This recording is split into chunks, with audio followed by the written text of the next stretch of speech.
આ છે કહાની આપણા ભારત દેશની, જ્યાં લોકશાહી દેશ હોવા છતાં કોઈને સાચો ન્યાય નથી મળતો। માટે સરકાર વિરુદ્ધ આ વખતે બાળકોને લડવું પડ્યું। જ્યાં માંગવા છતાં ન્યાય નથી મળતો, તો બસ છેલ્લો અહીં એક જ ઉપાય હોય છે, આંદોલન।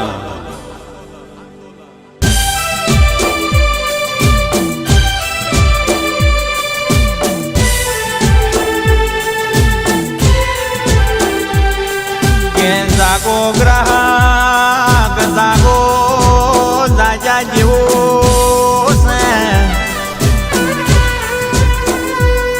કે શિક્ષણની જેવી ચોરીઓ થવા લાગી।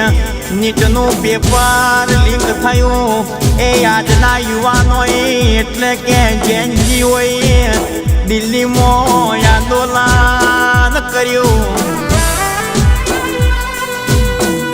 જ્યાં શિક્ષણ મંત્રીએ રાજીનામું લાવવા કે છોકરોએ સરકાર વિરુદ્ધ દિલ્હી લાલ કિલ્લે આ મહાસંગ્રામ આંદોલન કર્યું। એ પોલીસની માર ખાધી, ભૂસ્યા તરસાઈઓએ શિક્ષણમાં સુધારો આવે એ માટે લડત લડી।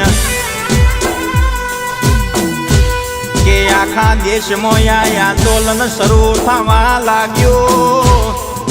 એ મોદી સાહેબને મોડી રાતે વિડીયો બનાવીને મંત્રી ધર્મેન્દ્ર પ્રધાન રાજીનામું મુકાઈ દીધું। આ આંદોલનથી સરકારમાં ડરનો માહોલ લાયો। આ જીત ભારતના ભણતા છોકરાઓએ માટેની મોટી જીતથી હવેથી વિદ્યાર્થીઓએ જાગતા જ રહેવાનું છે। ખુદની લડાઈ ખુદની સરકાર અમે લડવી પડશે। એ મારે શ્રવણ યોગી રાજને એટલું કહેવું છે, ખેડૂતો માટે, ગાયો માટે, ગૌચર તળાવ માટે લડજો, જળ જંગલ માટે લડજો। જેવી જીત વિદ્યાર્થીઓએ જીત મેળવી એવી તમને બધાને જીત મળશે।